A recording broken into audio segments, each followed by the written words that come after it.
In 2014, People and Power revealed the shameful treatment of disabled people in Romania's state-run care homes, some of them funded by the European Union. The authorities promised to halt the abuses, but now, 5 years on, we've heard fresh allegations about the neglect and mistreatment of disabled people across Eastern Europe. In the first of two special reports, Sarah Spiller has been to investigate.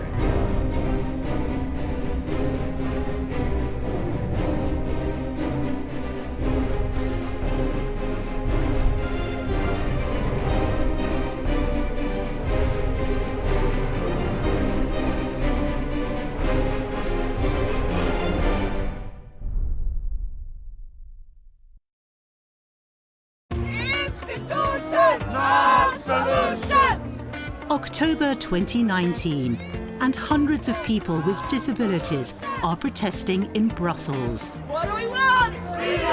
And when do we want it? Now! They're angry over human rights violations committed against disabled people in institutions across Europe. What do we want? Freedom! What do we want? Now! They claim that many European countries are ignoring international conventions designed to end the mistreatment of disabled people and their incarceration in state homes, denying them the freedom to live in the community.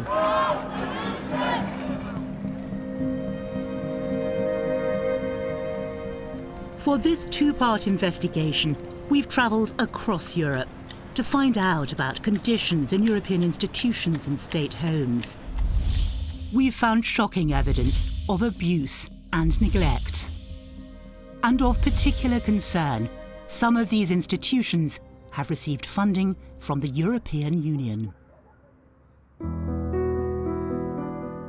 People and Power first reported on the abuse of disabled people in state institutions when we came to Romania 5 years ago. Then we revealed youngsters tied to beds, squalid conditions, allegations of assault. And what is it like in here?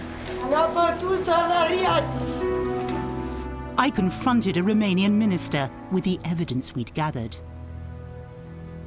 What do you think about your vulnerable citizens? Well, what are you going to do about it? I'm outraged, and I'm doing whatever is necessary, whatever I have the means to do.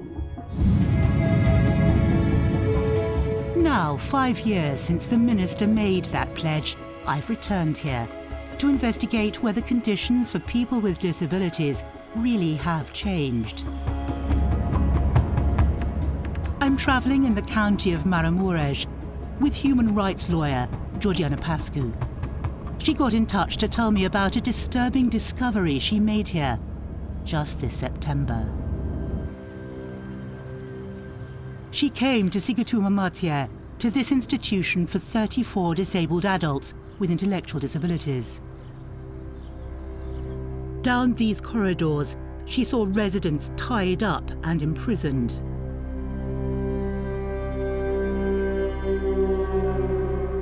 Around this room, 8 people were kept in 5 chambers made of plexiglass with metal frames.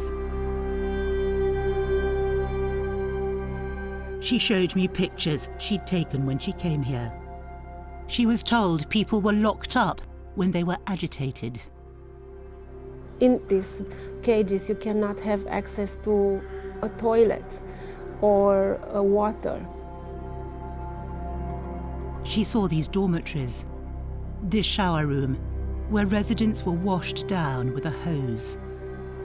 What, so they were washing the residents with a hose? Exactly, this is what they told. They were hosing down the residents? Exactly. There was no kitchen in this place, so plates were washed in the same showers. Georgiana saw residents tied to beds. In this room, she was told a man was brought here after a medical examination. Under this sheet, Georgiana saw that the resident was tied. The staff told us that he's very sick and he cannot speak, and he has his hands and his feet tied to the bed. Georgiana made an urgent complaint about the treatment of people here. 3 weeks later, we're with her as she tries to find out what's happened since. We were told the plexiglass cages had gone, and we saw them dismantled. So had there been a real change in approach here? We were told some residents had been moved to this state home. We weren't allowed in, but speaking from behind the gate, one of the workers told Georgiana why he thought cages are still necessary for disabled people here. Nu le folosim, că nu ne dau voie să le mai folosim. Dar trebuie folosite la adică când ori când poate s-or folosi. Avem așa bolnavi de asemenea natură. We then heard the view of management about secluding disabled people. This man is chief of institutions in Sighetu Marmației. He told us something he calls isolation chambers could still be needed for people with disabilities in the future.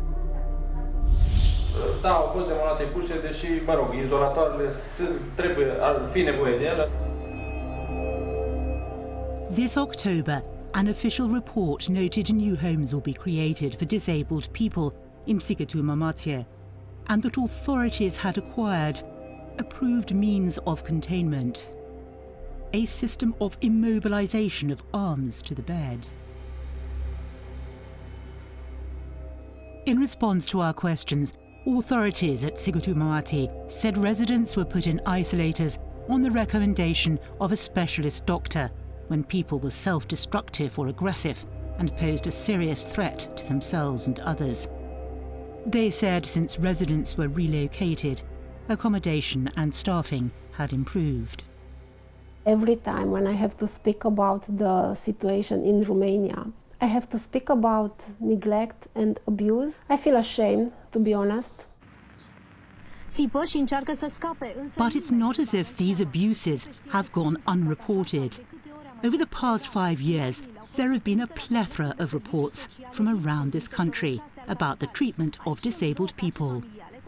In a state home in Bucharest, a deaf boy is left tied to a door. In the county of Halt, a staff member is filmed physically and verbally abusing a 9-year-old girl. In Bucharest-Severin County, further allegations that youngsters in centres were verbally, physically and sexually abused. Reports about medication. This year, the use of sedation in children's centres around Romania.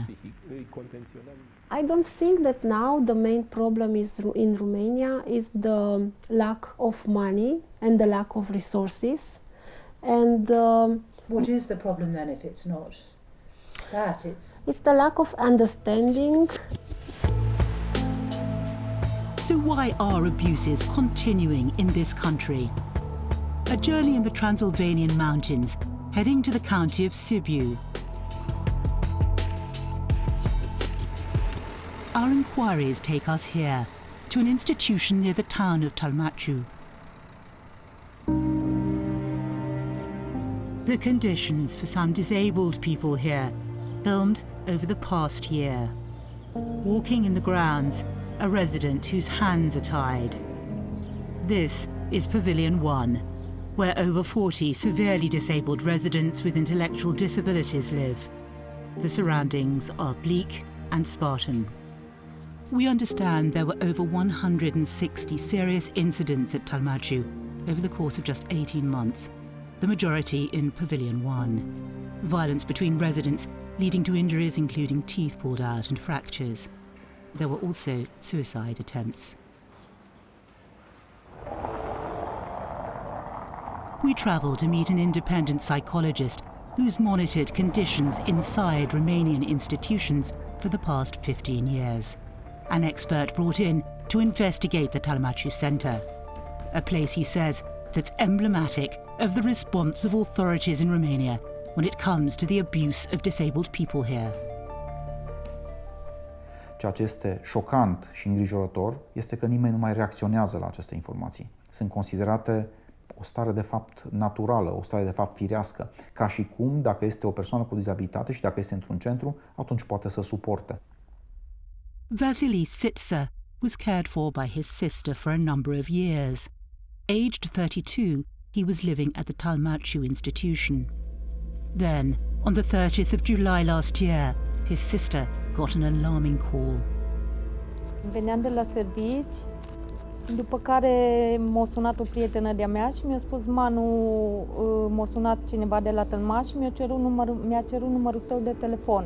La care eu am zis: vai de mine, s-a întâmplat ceva cu fratele meu. She found her brother in intensive care. He'd been subjected to a brutal attack by another disabled resident. She was told his eyes had been gouged out. M-a afectat foarte mult să-l văd în starea aia, deci nu știu cum să vă mai zic, că era foarte dureros ce s-a întâmplat. Deci n-am înțeles unde i-au fost scoși ambii.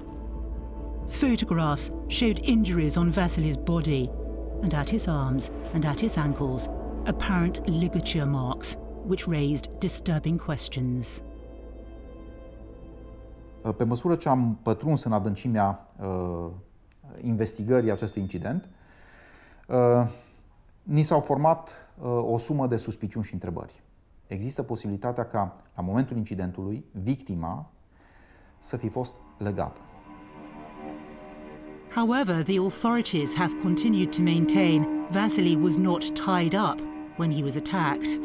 They told us the centre complied with minimum quality standards and that the director of the centre had taken all necessary measures to optimally resolve the incident and to comfortably ensure the integrity and safety of the other institutionalised beneficiaries. They also said that the centre does not employ a medical specialist, which is why restraint procedures have never been employed by the centre. In the meantime, Vasily, now blind, has been brought back to Talmaciu to live in Pavilion 1, the same place where he was attacked. But his sister still wants her questions answered about why this brutal assault could have happened. În rest, nu pot să mor eu până nu îi se face lui dreptate. Deci vreau să îi se facă dreptate. O merită. Sunt foarte mulți oameni în acest moment în România care trăiesc în instituții. Faptul că viața lor, suferințele lor, destinul lor este invizibil pentru public este un eșec al autorităților și, repet, nu anulează în niciun fel realitatea suferințelor acestor oameni. Aceste persoane sunt considerate persoane fără valoare, cetățeni fără valoare. But the deep frustration for some who've survived abuse in Romania's institutions is that they exist at all. Elisabetta, Ellie to her friends, was abandoned as a baby and lived in a total of 8 different institutions, first as a child, then a young woman. De multe ori sunt furioasă când văd instituțiile și sunt furioasă pe cei care conduc aceste instituții, pentru că de la ei merg. Ei au puterea de a desfința aceste instituții. With the help of an artist, Ellie has written an extraordinary graphic autobiography, her account of what it was like to grow up in Romanian state care. Ca un animal mai degrabă. Luai bătaie. Da, acolo am petrecut mai mulți ani și acolo au fost foarte multe abuzuri. Nu-ți făcea baie ca lumea, te trântea pe o masă și te uda cu dușul și cu mătura, te spăla la fund. Dacă făceai o boacănă, da, te tândea la chelie, te băga într-un beci și te seda cu pastile. Știam că o să stau acolo câteva zile sau 24 de ore. Ellie escaped and now lives independently in her own flat, adjusting to freedom after decades of institutional life. Greu cu multe lucruri în comunitate, dar le-am depășit așa încet. Încă mai am unele lucruri care mai trebuie să lucrez la ele, dar încet, încet le depășesc. Along with Martin, another survivor of institutions, Ellie is working with a charity in Timișoara to refurbish apartments. Their hope that they can create homes for disabled people still living in institutions. E o prostie foarte mare că banii încă se duc în instituții. Când banii aceia, în loc să-i dea în instituții, ar putea să facă fain frumos locuințe sau să închirieze apartamente și fiecare om poate să trăiască în comunitate. Deci fiecare persoană au libertatea de a trăi în comunitate. In fact, the right of disabled people to live independently is a key EU policy. And like other member countries, Romania has received millions in aid from the European Union for its disabled citizens. But 5 years ago, we revealed how some of this money had been spent, not to close institutions in Romania, but to renovate them. Places like this, TANTAVA in the county of GIURGIU. We also revealed a scandal, that European Union funding had poured into Romanian institutions like TANTAVA, where there were allegations of serious human rights abuses.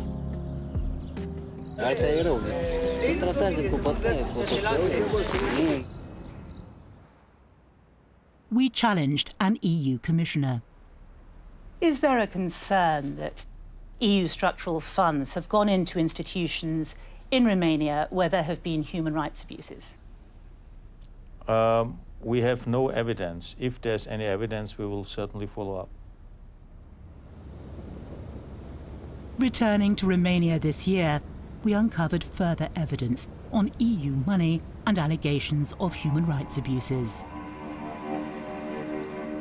Târnăroșu in the county of Sibiu, an institution for children and young people with a range of disabilities and needs.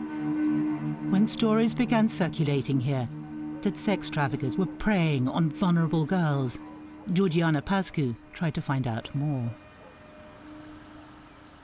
There were rumors from our interviews with children in that particular orphanage that some of the teenagers are involved in prostitution and human trafficking against their will. At the time, the EU and the Romanian authorities were planning a huge investment in the orphanage. Disturbed by what she was hearing, Georgiana published a report in 2014 detailing concerns. Nevertheless, EU investment funds flowed in, and in 2015 the refurbished building was formally opened. Huge sums of EU money was spent on renovation here, seen in this footage supplied by a visitor. 3 years later, a man was convicted of trafficking in Sibiu.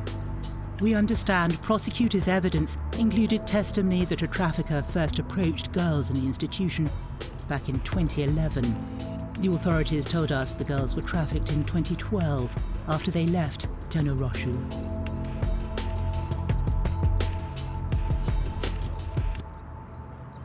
In January this year, Georgiana confronted an EU official about the funding of Târnăroșu. She says the official's only response was to suggest the Romanian government write to them about it. It's something like European Commission is legalizing human rights abuses against people with disabilities. The Romanian government didn't respond to requests for a written statement on issues raised in our film. But Romania is not the only European country where there are deep concerns about disabled people and human rights violations in state institutions. Our investigation next took us to Hungary, another country in receipt of millions in EU aid for disabled people. This is an institution called a top house, half an hour's drive from Hungary's capital, Budapest. And what's happened here has led to serious questions about the EU's response when there are allegations of abuse. In footage filmed inside the institution 2 years ago, a disabled boy is strapped beneath his clothes. Further images showed the treatment of other young people. Stephen Allen from the NGO Validity told me what they found when they visited Top House in 2017. This is a young woman who we were told was placed in this cage for her own safety. She has epilepsy.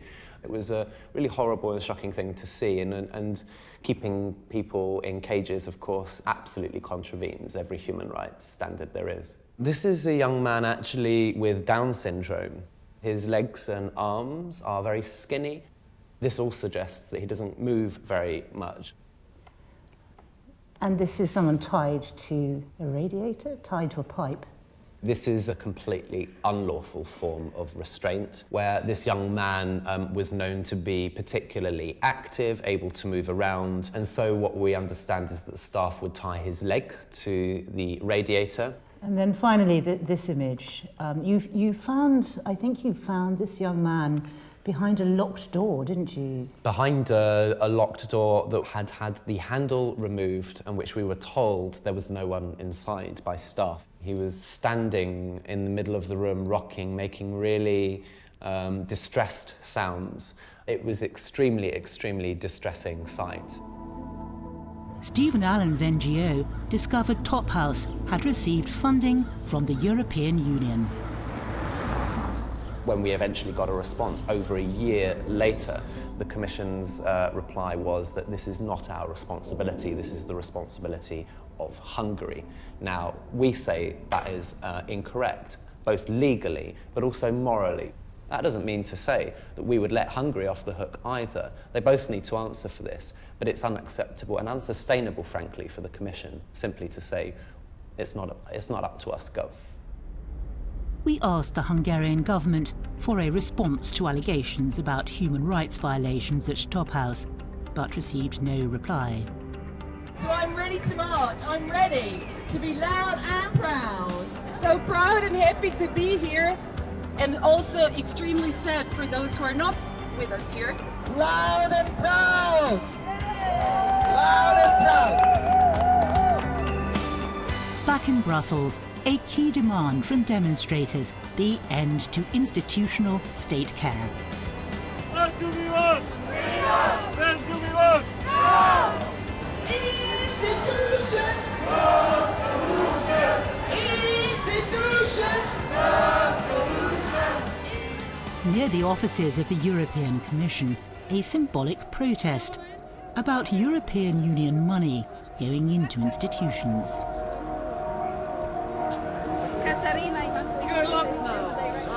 Then a development. A European Commission director comes to see what this protest is all about. A campaigner tackles her. I then asked about human rights abuses. You accept that there are abuses inside institutions where EU money has gone in? I wouldn't go that much in details because we try to secure that wherever the EU money is in question, it doesn't happen. Really? But isn't it unacceptable that those abuses take place? It's absolutely unacceptable. Of course it's unacceptable. It's absolutely unacceptable from the human rights point of view, from human dignity. So what's the European Commission going to do about it? Now we are in a quite interesting stage because we are just conducting the negotiations for the future programming period, and I think this is important, and this is important that people also with disabilities speak about it. In part 2 of this investigation, we return to the European Commission for a further interview with further questions. We travelled to Bulgaria, held up as a model for how EU funding can close institutions and help disabled people live independently. This was a huge lie. People never gained the control of their lives. Millions in EU aid has poured into a new model of living for disabled children, youngsters and adults. They're called small group homes, seen as an alternative to large institutions of the past. We expose the realities inside them. What we've seen is the perpetuation of neglect, abuse, and segregation. It is human lives thrown away.